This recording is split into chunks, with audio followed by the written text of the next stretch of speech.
CTV News with Matt Grillo.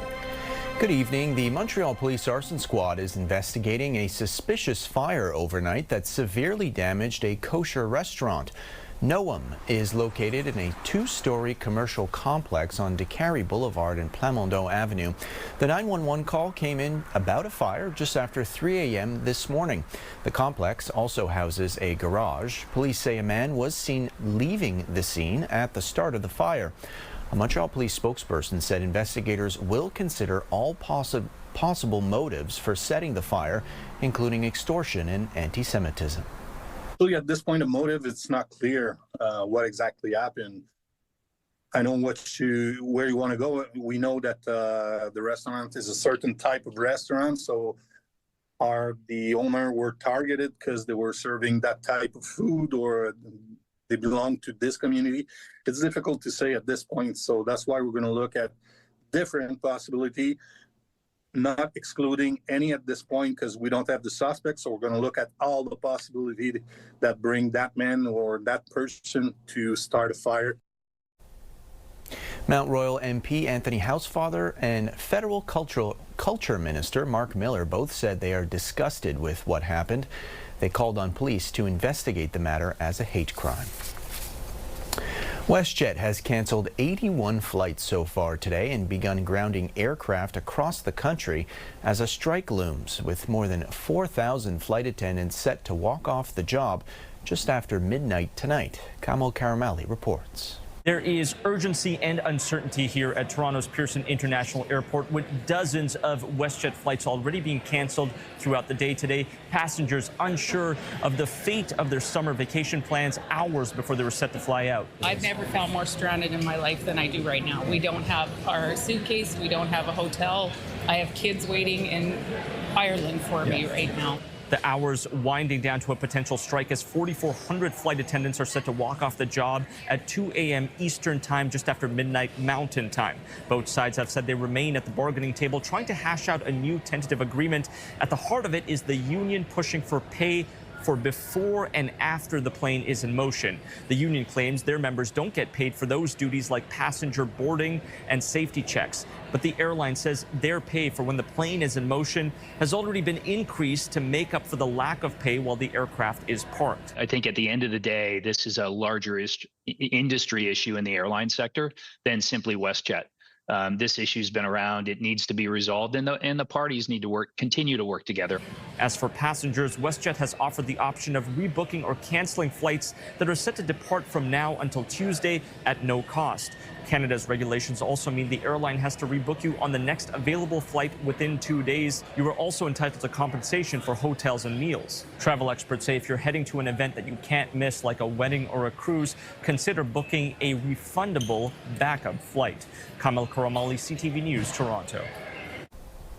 While the threat of a looming strike may cause some disruptions, Quebec's Consumer Protection Office says it's important passengers know their rights. Customers of licensed travel agents in Quebec are eligible for compensation from the Travel Agents Compensation Fund. That not only includes the cost of the flight, but other services such as missed hotel stays or cruises due to a cancellation. If the flight was booked with a website that is not affiliated with an agency or directly with the airline, it might be more complicated, but customers can still demand a full refund for the ticket. There has been an ongoing debate about how to make Montreal's roads safer for cyclists and drivers. Yesterday, the city launched an online questionnaire for people to weigh in. Sweeta Rassi has the details. The bike path on Rue Rachel in the Plateau Mont-Royal is a popular one. Still, some cyclists say there is room for improvements. But there's a lot of bumps. There's like this one spot that's like maybe that deep. I think they're fantastic. Like they're already segregated from the main road, so I think more is the only thing that would make us happy. This bike path, including the ones on Rue Meilleure, Chemin de la Côte Sainte-Catherine, and Rue de la Commune, are problematic, according to the City of Montreal. From our own records of where there may have been accidents and people may have been injured. So to improve safety and traffic flow, the city launched an online questionnaire on Friday, asking cyclists, pedestrians, and drivers to weigh in. but hopefully find solutions that would make it a more pleasant experience for all parties concerned. But when it comes to sharing the road, the debate has been anything but pleasant. This is the city's second attempt with the questionnaire. The first one was pulled down shortly after it was posted, following complaints of how the questions were asked. Jean-François Roux of Vélo Québec says they were divisive. You know, in the first version of the questionnaire, the cities ask the questions in such terms, like, for instance, we don't consult if we want more libraries or less libraries, if we want more handicap parking or less handicap parking, you know, like the bike paths are a public service. You know, people that use it will want more, people that don't use it will want less. The city says it wants to ease tensions between cyclists and drivers and want input from all involved. I'm trying to make sure that we can find a way to depoliticize, depolarize the debate, and let everyone recognize that it's a road to be shared. The results of the questionnaire are expected in the fall. Sweet Arasi, CTV News. Lithium batteries power more and more of the devices we use every day. But as their popularity grows, so does the fire risk. Laurence Brisson-Dubreuil reports on the safety habits firefighters want Montrealers to know. They power phones, tools, electric bikes, and scooters. But when lithium batteries fail, Montreal's fire department says they can turn dangerous in seconds. With lithium-ion batteries, thermal effect is very strong, so the fire is very intense. Division Chief William Murray says these fires burn hotter, spread faster, and are harder to control. Firefighters responded to 40 lithium battery-related fires in 2024, followed by 33 in 2025 and 21 so far this year. 5 of them involve micromobility devices, including electric bikes and e-scooters. The fire department says safe charging starts with what it calls the 5 Rs.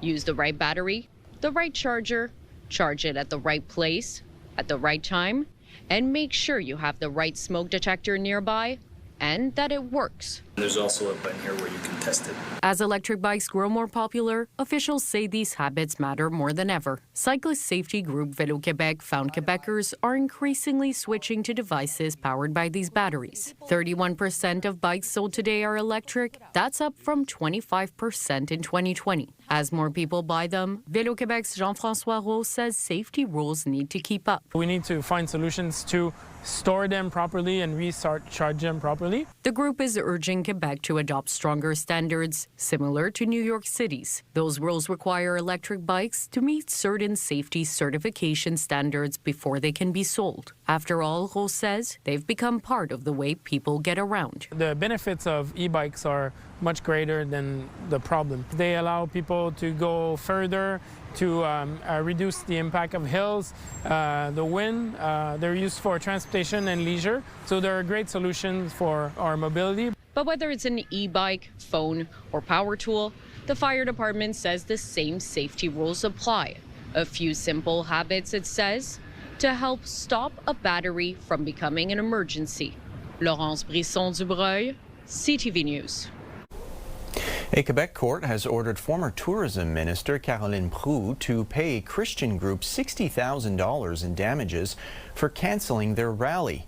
In June 2023, Proulx canceled an event organized by Harvest Ministries International, saying the group promoted anti-abortion content which went against Quebec's values. The judge ruled the minister exercised her power in an arbitrary and abusive manner, and her decision violated the organization's free speech rights. Proulx reacted to the judgment on X, writing she will take time before deciding next steps and the government will stand up for fundamental freedoms in Quebec. Those looking for medical help on Info Santé's 811 line can expect longer delays than usual this weekend. Santé Québec says the average wait time to speak with a nurse is now nearly 90 minutes. It says it's partly due to a surge in call volume. Typically, the highest number of calls are between November and March. The agency is reporting an increase of 46,000 calls this July compared to the same time last year. It says efforts are underway to boost staffing at its call centers. We have more on this story on our website, ctvnewsmontreal.ca. Meanwhile, Santé Québec is facing criticism of its attempts to treat patients who are waiting for a year or more for surgery. One solution announced by the health agency months ago was the treatment guarantee. The idea was that anyone who waited for a year for surgery would be transferred to the private system and Quebec would pay the bill. According to the Montreal Economic Institute and as reported by Le Devoir, there are now more than 3,600 patients who've been waiting a year or more. The delay applying the treatment guarantee, the Institute says, shows that Santé Québec is unwilling to part with its monopoly on most surgeries. I think it's unfortunate that we're seeing bureaucrats trying to stall on something that could get patients that have been failed by our healthcare system and actually get them the treatment they need. Because, you know, if somebody's been waiting for surgery for more than a year, I think we can be safe to say that our healthcare system has not been able to treat them. This plan was supposed to give them an alternative, an option so that they could get the surgery in a private setting, but paid for with the RAMQ. And what we're seeing is that the bureaucracy has unfortunately been dragging its feet, and that comes at the expense, of course, of patients actually getting the care that they need. In a statement to CTV News, Santé Québec defended its various methods of dealing with those on the waiting list. Before resorting to private clinics, the agency tries to make its operating rooms more efficient and refers patients to other nearby public facilities. Santé Québec says 89,000 people were referred to the private system last year, although it's not clear how many of those were waiting for a year or longer. Quebec is extending operating hours for erotic shops in the province. The new regulations will allow stores to stay open until 11 p.m. every day of the week. It's something the association representing erotic boutiques has been lobbying for nearly a decade. The new measure comes into force mid-August. We have more on this story on our website, ctvnewsmontreal.ca. Drugs have taken over alcohol in Canada as the leading factor in motor vehicle accidents, according to a new study. Since 2013, a larger percentage of road deaths have involved drugs than alcohol, distraction, or speeding. Drug-related fatalities accounted for about 2 in 5 road deaths in 2023, up from 1 in 10 in 2000. The study was conducted by the Traffic Injury Research Foundation. 50 years ago today, the closing ceremonies were underway at the 1976 Olympics.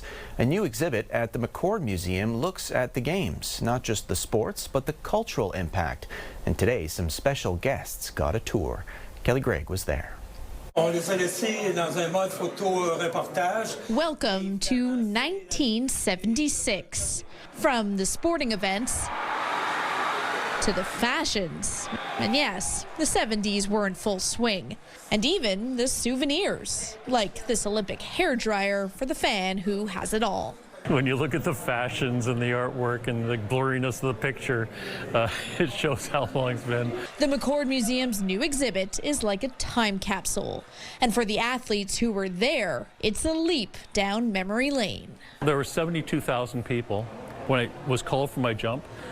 Total silence. You could hear the raindrops. And when I went over, total explosion. And that's not something that happens every day in life, so it was very, very thrilling. Moments like Nadia Comaneci's perfect 10, which she got to relive. For members of Team Canada, it was an opportunity like no other to compete in front of the home crowd. And the tip of the Canadian flag caught the light of the open stadium, and this roar went up. I've never heard before, and it just gave me chills then and still gives me chills when I think about it. The exhibit explores how Montreal got the games and made it their own. It doesn't shy away from the struggles and showcases sport along with culture. I think it tells the world who we are as Canadians, that we have values, that we're good partners, that we can be trusted, that we believe in integrity, we believe in fairness. We're winning medals left, right, and center. And a lot of it has to do with what happened here in Montreal in 1976. And to cap it off, a piece of modern Olympic history. This is the dress worn by Céline Dion to open the 2024 Games in Paris. A moment today's athletes will likely be talking about in half a century. It was amazing. The diamond, and apparently it was like handmade. It was beautiful, and her singing, it was like it brought me back to like the games, and it made me like miss it so much. Which goes to show the power of the games, both today and 50 years ago. Kelly Gregg, CTV News. Let's have a look at the forecast now. It is 27 in Montreal. Feels much warmer, though, with the Humidex. 28 in Sherbrooke, 26 in Quebec City. We are expecting a cloudy Sunday with a chance of showers in the afternoon and a high of 25 degrees. Very similar weather expected for Monday. A bit cooler, though. Periods of rain expected to start your work week. We'll have some sunshine on Tuesday and Wednesday with highs of 27 and 29. And a reminder that on tonight's Lotto 649 draw, you could win $40 million. Good luck. After the break, U.S. President Donald Trump says he's losing faith as talks with Iran appear to break down. And police release 2 ransom notes connected to the disappearance of Nancy Guthrie. U.S. President Trump is reportedly weighing another round of intense strikes on Iranian energy targets. These potential attacks come as U.S. embassies in the Middle East are issuing warnings to Americans in the region. Matt Rivers reports. According to 2 U.S. officials familiar with the matter, President Trump is weighing a round of intense strikes on energy targets in Iran. U.S. Central Command says planning for the potential attacks is well underway, but those plans could still change. Iran has already threatened to retaliate against strikes on its energy sites by hitting Israeli targets and U.S. energy infrastructure in the Middle East, according to Iranian state media. A spokesman for Kuwait's Ministry of Defense says its air defenses intercepted Iranian drones inside Kuwaiti airspace earlier today. Meanwhile, the U.S. has been pressing for the reopening of the Strait of Hormuz. A British maritime safety agency is reporting 2 incidents took place Saturday in the critical waterway. President Trump has said that while he's not ruling out a deal to end the war, he says talks have not gone well. I'm losing faith in them because they do lie and they do misrepresent. Amid escalating tensions, at least 10 American embassies across the Middle East issuing alerts, saying Americans in the region should exercise extreme caution and should consider departing. Here at home, investigators are looking at whether Iran or any of its proxies are responsible for cyber attacks on water systems across Minnesota. Iran does have the capability to go in and wreak havoc, to go in and change the settings on the water. Every industry, every business relies on water. And so if you just impact that one little thing, it will cause a ripple effect. According to sources, Georgia and Michigan are reporting similar cyber attacks on some of their water systems. And just last week, a number of federal agencies, including the FBI and NSA, warned of ongoing Iranian-affiliated cyber targeting of internet-connected operational technology. Matt Rivers, ABC News, in Amman, Jordan. Spain says it has returned most of the 50,000 migrants who risked their lives to reach its African enclave of Ceuta. The city, which sits in Africa across from Spain, was stormed by Moroccan migrants earlier this week by land and sea. At least 67 people have drowned. Spain is securing the shoreline, installing a floating sea barrier to stop migrants from swimming in. It has also deployed troops to support police in restoring order. Despite speculation, no official reason has been given for the rush to migrate. Officials say all 10 climbers swept away in an avalanche in Pakistan are confirmed dead.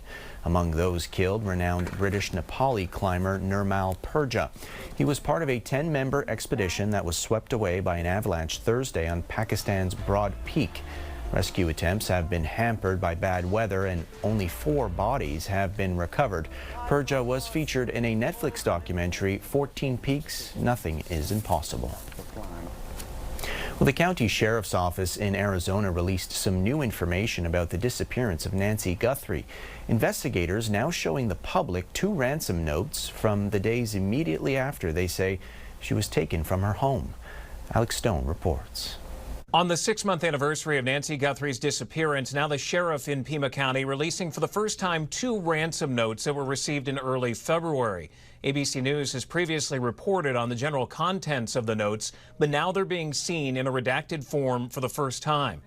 In the first note that police say was received on February 2nd, the Guthrie family is told, quote, "We have your mother, Nancy. She is safe but scared.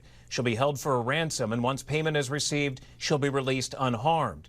It goes on to ask for $4 million in Bitcoin for her release. Then police say the second note arrived on February 6th, saying, quote, "We did not fully grasp the seriousness of her physical condition. We never intended to hurt her. That was not our intention. She perished shortly after she was taken. We believe it was heart-related. She is buried in nature now." It goes on to apologize for her death. This week, the Pima County Sheriff told ABC News he believes the case is still solvable. How come I'm so confident that we're going to solve this? Well, my confidence stems from the fact that we have some of the brightest minds in the nation, if not the world, working on this. The sheriff also saying that a key piece of evidence, a hair found at the crime scene, has turned out to have been a dead end and did not lead investigators to a suspect. Multiple labs are analyzing a complicated DNA sample that was found as well. That sample is a mix of several people, and the labs are trying to separate the individuals in that sample. Alex Stone, ABC News, Los Angeles. After the break, the tennis stars are back. The National Bank Open kicked off today. We speak with a former coach, Sylvain Bruneau. And he was a tourist attraction and a very popular bear. People are remembering Grinder, the grizzly bear. A big week for tennis in the city. The National Bank Open kicked off today with qualifier matches. The men's tournament is in Montreal this year. Joining us now to talk more about the tournament is Sylvain Bruneau, a former pro tennis coach. Hi, Sylvain. Hi, Matt. So, okay, 12 days of tennis. What are you looking out for? What are some storylines that people should be paying attention to? Well, I think the biggest storyline this year is the fact that we have a player from Montreal, Quebec, that has been developed at that center in Montreal, learn his tennis at that place, who's going to be entering the tournament as the number 2 seed, ranked number 4 in the world. We're talking obviously about Félix Auger-Aliassime, and I think that's to have for the fans, Félix here in Montreal after he's been in the quarterfinals recently of both Wimbledon and the French Open. Is a big achievement, and I think every fan is going to be just looking forward to watch him play. We're going to get to Félix in just a moment, but we heard recently a couple of stars pulled out of this tournament on the men's side. How do you think that affects the National Bank Open? Well, for sure, it's a major disappointment because now we have Carlos Alcaraz, who was not able to be at the tournament because of his wrist injury. He's going to be playing Cincinnati as of now, and then Djokovic and Sinner, who pulled out last week. So it's like 3 of the major probably the biggest 3 names in tennis right now are not going to be in Montreal. Why? Well, I think the tournament in Montreal, in Canada in general, is a really good tournament, really well perceived and liked by the players. But the calendar is such that they just finished Wimbledon. Obviously, the U.S. Open is a couple of weeks down the road. The priority is that 4th Grand Slam. And they probably feel that coming in America that early to prepare for Montreal, then Cincinnati, a week off, U.S. Open, make it probably a bit of a too long of a stretch, so they prefer to stay in Europe. So it is an issue, and something needs to probably be done because the calendar is extremely demanding. I understand the perspective of the players, but from the tournament perspective, it's a disappointment when you have 3 players like Brazil. Yeah, how do you think we find a balance with this? Well, I don't know how we can look at the calendar and revise it because it's a reality that it's extremely grueling and demanding for the players. The season is very long, and there's a lot of really important tournament. We're in the middle of the summer. 2 Grand Slams just finished, a 4th one coming up.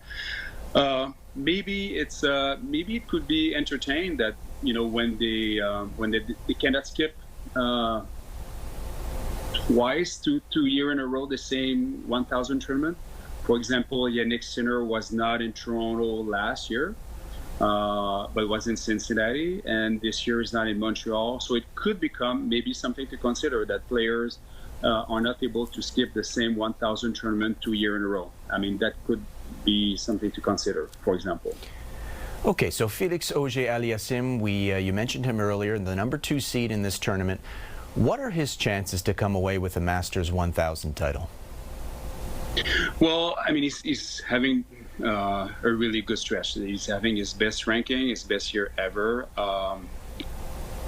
It's something he's not been able to do before. He's been twice runner-up at Tournament 1000, once in Paris and once in Madrid. For him to play well in Montreal and actually in Toronto has been an issue. So he's not been able to probably play at his best level when he's been playing in Canada. There's a few factors. In 2024, last time he was in Montreal, was right after the Olympics. He had a good run at the Olympics in singles and mixed doubles, so maybe he was obviously very tired. But I think now with what he's been able to accomplish, semifinals of the U.S. Open, some really good performances and more experience, I think he's coming a little bit more ready. So I think he's going to be able, hopefully, able to use the crowd, as we said. Like the fans are going to be, I'm expecting that when he's going to be on the court, center court, it's going to be packed and sold out for his matches. So hopefully he's able to use that energy as something that's going to drive him and help him, and not as and not additional pressure on his shoulder. It's probably the major factor for him. Okay, Sylvain Bruno, thank you so much for doing this today, and enjoy the tournament. Thank you very much. After international outrage and condemnation, the head of FIFA is backing off a controversial plan to sell stakes in the World Cup to private investors.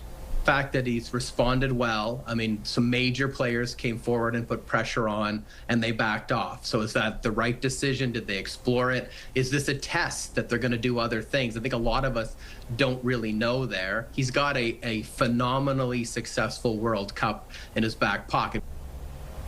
FIFA President Gianni Infantino saying late Friday the proposal created divisions that were not in the interest of his objective, and it will not be moving forward. Earlier this week, he unveiled a $20 billion investment plan to create a private entity to run the commercial and operational aspects of the World Cup.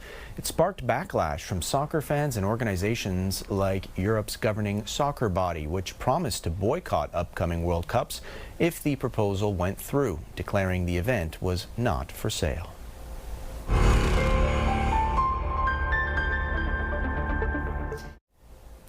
The Italian Navy training ship is docked in the old port of Montreal. It is a 95-year-old tall ship that is visiting Quebec as part of its North American tour. Christine Long was there. Since it was built in 1931, the Amerigo Vespucci has completed 87 training cruises around the world, each averaging 3 months. This most recent sailing was from Italy to cross the Atlantic. Captain Nicasio Falica explains they travel the old-fashioned way. The same way that ships at that time did. So we hunted favorable winds. It was at 29 days at sea, but we went very south to take advantage of trade winds. He says 85% of their Atlantic crossing was under sail, with cadets learning the ropes on this full-rigged ship with 3 vertical masts. Cadets learn to be sailors and eventually naval officers. At the moment, we are 406 people on board.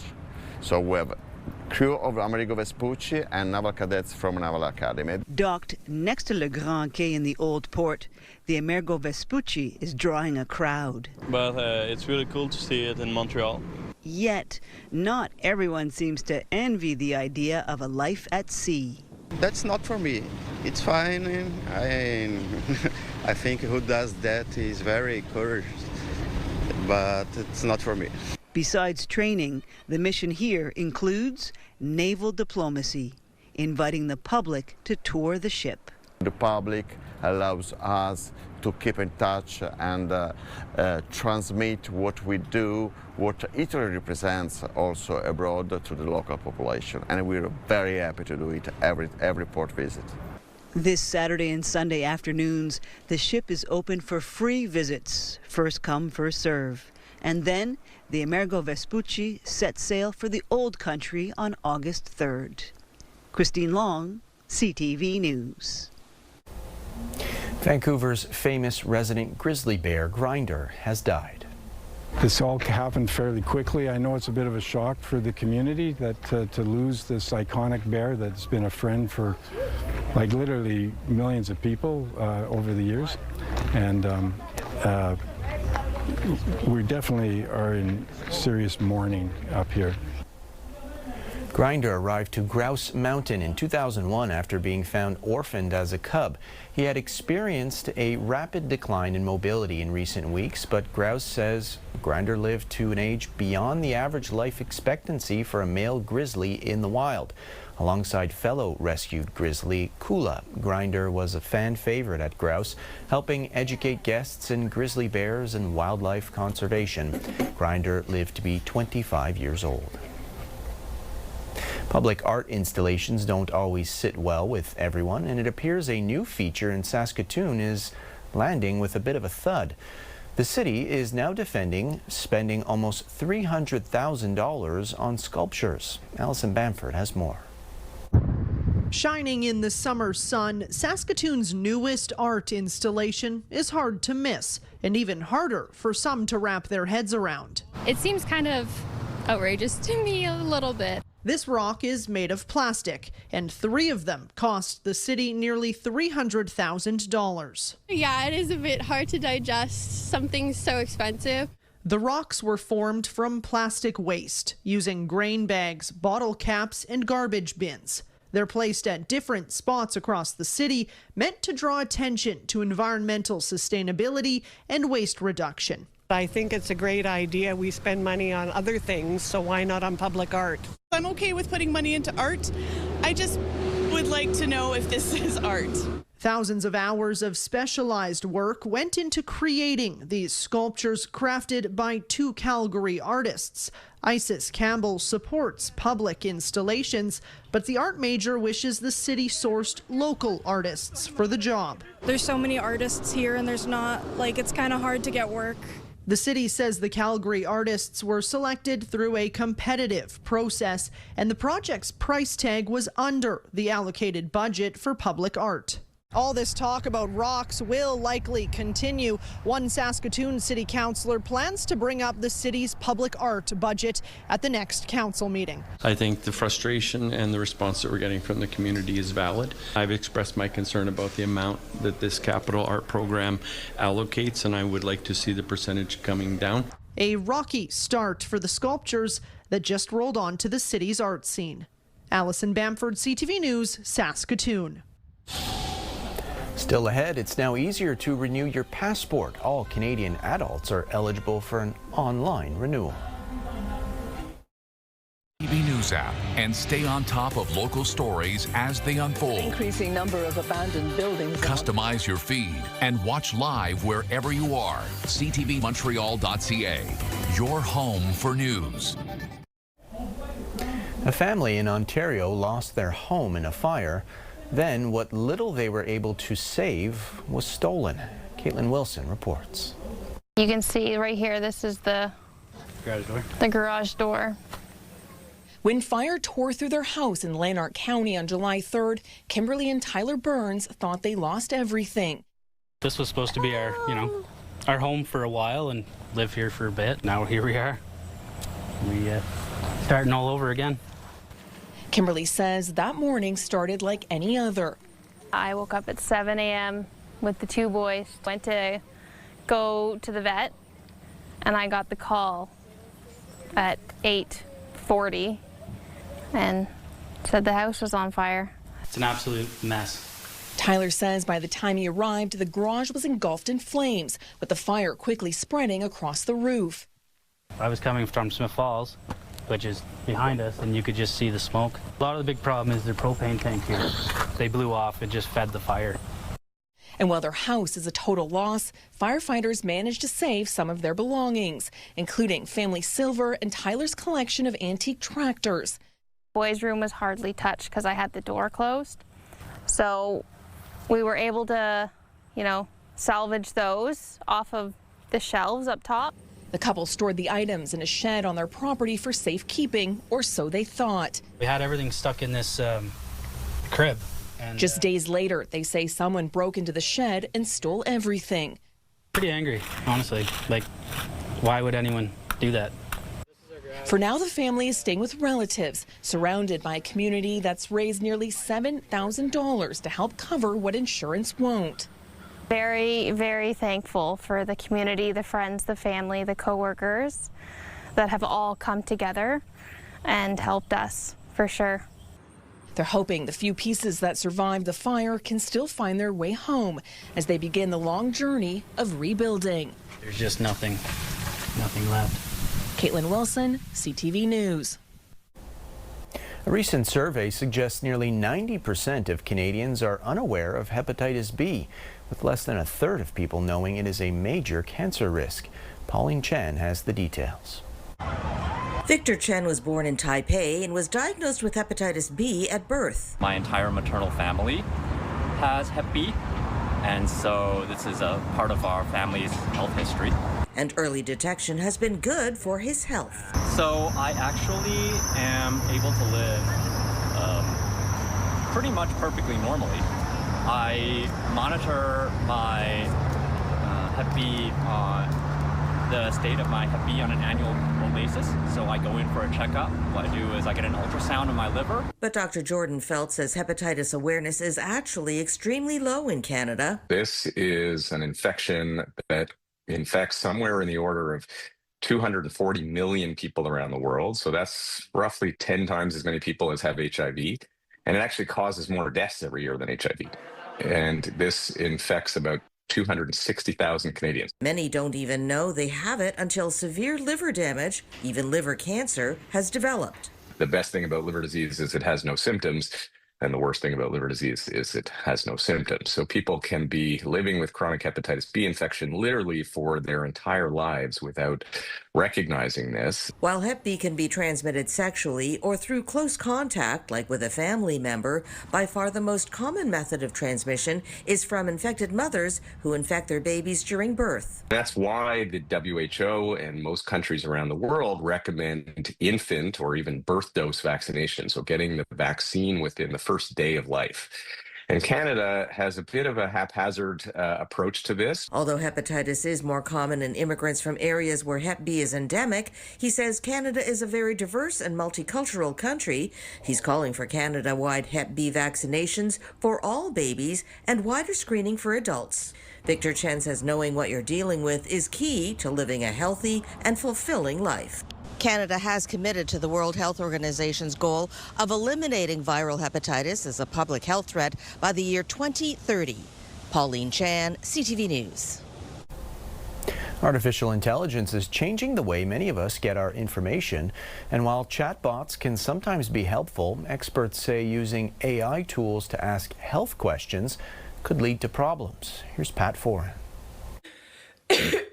Need health advice? AI chatbots such as ChatGPT, Microsoft Copilot, and Google Gemini promise detailed answers in seconds.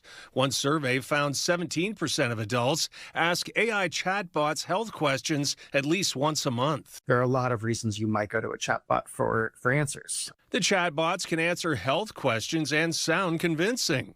They can be quite good at generating a lot of information, and they're very comprehensive and easy to understand. But experts say these chatbots aren't always reliable. They can make up facts or mix up important details while confidently presenting their answers as correct information. Fabrications can be hard to detect. It's really hard to know when there are inaccuracies, and these systems do get things wrong. We know that to be true. People tend to overtrust AI-generated medical advice, a recent study found. Many respondents couldn't tell the difference between an AI-generated answer and one from a real doctor. And there are privacy concerns, too. AI systems are not bound by the same privacy laws that your doctor's office is. So whatever information you tell a chatbot could be used, sold, or even stolen in a data breach. The best advice, use AI as a starting point for information, not for diagnosis or treatment.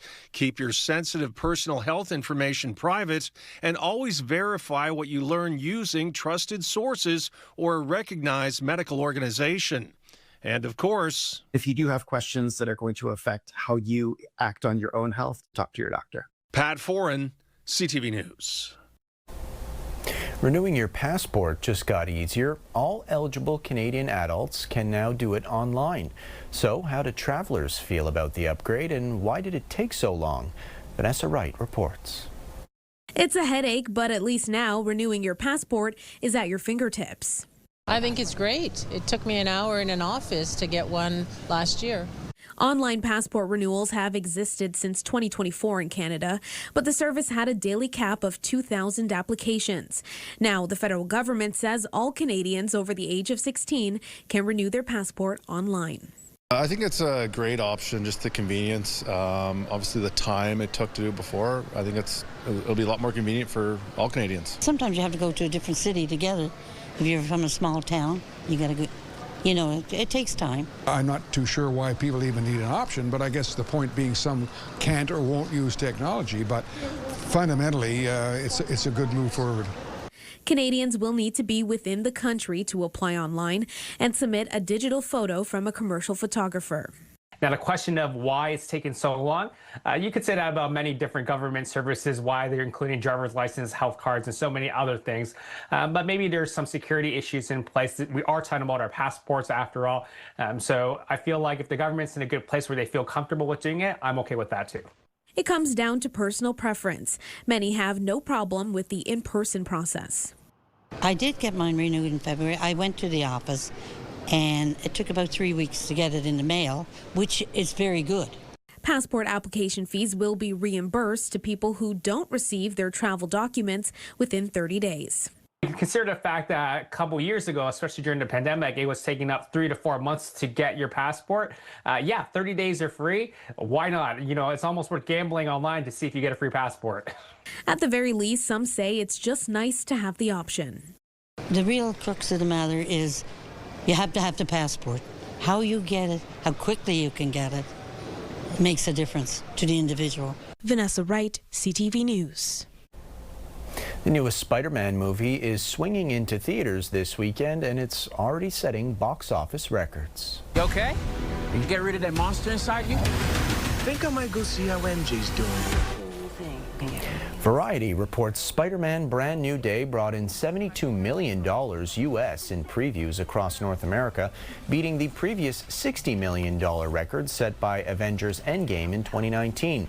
As for the full weekend, there's a wide range of expectations. Sony is forecasting $190 to $195 million in ticket sales, but some Hollywood insiders are predicting much higher numbers than that.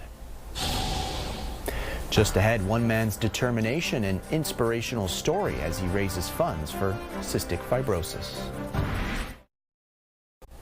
Running a marathon would be considered a lifetime achievement for most people, but one Vancouver man set out to run 11 marathons in 11 days to fundraise for those living with cystic fibrosis. Adam Sawatsky reports. Being stuck sitting down is the last thing Darren Kerr wanted when he came up with the idea of doing a big run. Long distance running is just what I love to do. It's why Darren set out to run the equivalent of 11 marathons in 11 days from the northern tip of Vancouver Island to the south. I kind of feel free, kind of in the middle of nowhere, lots of beautiful scenery. And following along the 500-kilometer route in this blue truck, this is Bucky, is Darren's one-man support team, Hey. William Savage. I make sure he's watered and fed. I make sure he gets good sleep. You know, try to take off any stress so he can just accomplish his goal. Which couldn't have been going better until the 6th day. It couldn't have gone worse. Sharp pain. It hurt almost every moment that I stepped. But Darren kept running for almost 100 kilometers more until the pain became unbearable. I knew I couldn't run anymore. But he also knew he couldn't quit. This was a fundraiser for cystic fibrosis, the fatal childhood disease Darren was first diagnosed with when he was 3 months old. The chest pain, the coughing, the breathing difficulties, I feel it and it's not fun. It's a thick mucus that clings to Darren's lungs, forcing him to regularly end up in hospital and travel with more than 30 medications and lung cleaning equipment. I can through all that still have the biggest smile, and everyone should have a friend like Darren. Which is why William started searching for used bikes online before finding a cheap one. There's no problems, there's only solutions. So, despite zero experience with long-distance cycling, Darren committed to complete his goal and return to the road. And I did 80 kilometers that day, which was insane. And as Darren prepares to pedal the final 44-kilometer leg of his journey, he hopes that along with raising money, he raises spirits. You don't have to limit yourself and put yourself in a box just because you're dealing with a health condition or whatnot. If you really want to do something, you can put your mind to it. Adam Sawatsky, CTV News. Taking a final look at weather, 27 degrees in the city, although it likely feels warmer outside with that humidex. 28 in Sherbrooke, 26 in Quebec City. Sunday will be cloudy and a chance of showers in the afternoon. The high will be 25 degrees.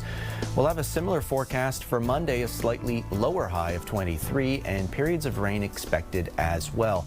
The sun comes back out on Tuesday and Wednesday with highs of 27 and 29. That's it for us. Thanks for watching. We'll see you at 11:30. Have a great night.